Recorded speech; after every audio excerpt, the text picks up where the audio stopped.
नाम का राजा दूसरे जन्म में दशरथ राजा होकर के वैकुंठ धाम को प्राप्त हुआ। साधु नाम के वैश्य ने मोरध्वज राजा बन करके अपने पुत्र को आरे से चीर करके मोक्ष को प्राप्त किया। महाराज तुंगदुष्ट नाम ने स्वयंभू होकर के भगवान में भक्ति युक्त चिंतन करके कर्म से मोक्ष धाम वैकुंठ को प्राप्त किए।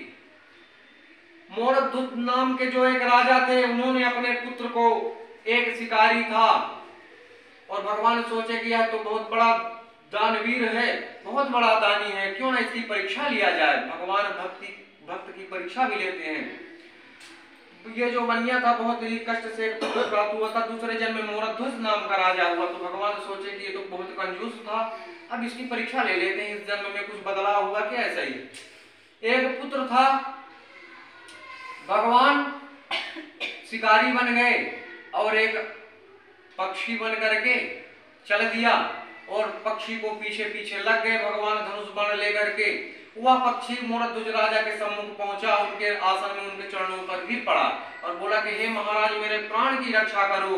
पक्षी राज बोले और पीछे से शिकारी भी पहुंचा। शिकारी तो राजा ने बोला कि भाई इसके प्राण क्यों लेना चाहते हो। शिकारी बोलता है कि महाराज, यह मेरा भोजन है, मैं तो कोल भील इत्यादि हूँ, मेरा तो मांस खाना ही मेरा तो भोजन है, मेरे भोजन से मुझे विमुख मत करो, मैं बहुत भूखा हूँ। महाराज बोले तो कुछ और ले लो भोजन में, इसके प्राण भी बच जाएंगे, तुम्हारा भोजन नहीं हो जाएगा। बोलो क्या मंगवाए तुम्हारे भोजन के लिए।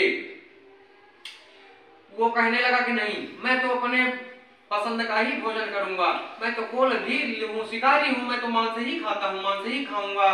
महाराज बोले कि और बता, किसी और चीज का मांस मंगवा दूं, शेर का मंगवा दूं, जिसका भोल मंगवा दूं, पर इसके प्राण छोड़ दे, इसको मत खा। 56 प्रकार के व्यंजन मंगवा दूं। बोले नहीं। तो बोले कि क्या खाएगा तू, बता, जो कहेगा वही प्रस्तुत कर दूंगा तेरे सम्मुख। महाराज बोले सोच लो क्या बोल रहे हो। शिकारी बोला महाराज से, महाराज बोले कि वचन निकालो, क्या चाहिए तुम्हारे सम्मुख प्रस्तुत कर दूंगा। शिकारी बोला मैं मांसाहारी हूँ, मांस ही खाता हूँ। तो बोले कि मुझे ताजा मांस चाहिए। तो बोले ठीक है, मांस बता किस चीज का चाहिए। बोले कि मुझे तो मांस चाहिए, वो भी तुम्हारे पुत्र का मांस चाहिए। राजा आश्चर्यचकित हो गया कि मेरे मुंह से ये क्या निकल गया, तो मुझे अपने पुत्र को देना पड़ेगा। पर राजा ने विश्वास करके बोला कि ठीक है, मैं अपने पुत्र का मांस आपको दूंगा। राजा तो वचन दे दिया, पर रानी का मन डोल गया कि बड़े दुर्भाग्य के बस एक ही पुत्र की प्राप्ति हुई, और वो भी ये दुष्ट पतंग कौन आकर के मेरे पुत्र को मांग रहा है, उसका मांस खाने के लिए बोल रहा है। रानी अपने पुत्र से बहुत प्रेम करती थी, पर राजा के वचन सुन करके वचन दिए। राजा ने कहा कि ठीक है, मैं अपने पुत्र को ही प्रस्तुत करूंगा तुम्हारे सम्मुख। शिकारी ने बोला रुक जाओ राजा, ऐसे नहीं, मैं तुम्हारे पुत्र को तभी ग्रहण करूंगा जब आप दोनों, राजा और रानी, माता और पिता, इस पुत्र को बीच में बैठा करके और आरे से चीर करके इसको आधा आधा करके इस थाली में परोस करके दोगे, तभी मैं इसका भोग लगाऊंगा।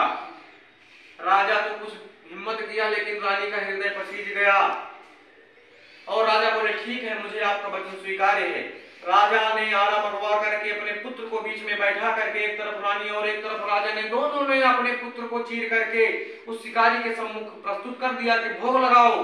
तब शिकारी ने कहा कि हे रानी, जाओ भोग के लिए मेरे लिए एक लोटे में पात्र में जल लेकर के आओ। रानी अंदर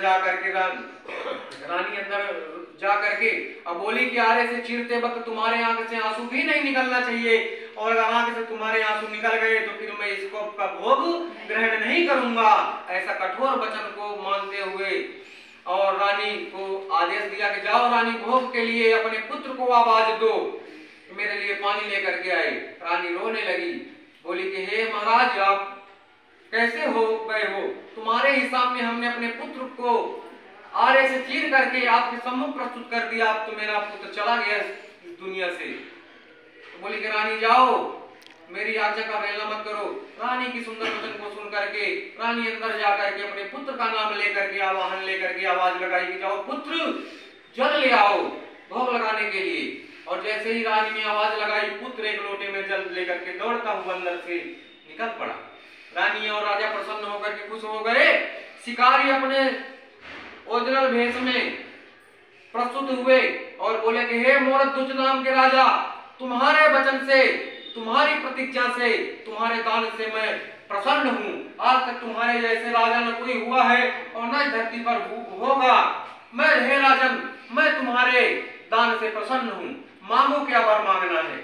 महाराज और महारानी दोनों उस शिकारी के सम्मुख दंडवत शरणगत हो गए और बोले कि हे परम पिता, आपका आशीर्वाद ही मेरे लिए सौभाग्य सबसे बड़ा है।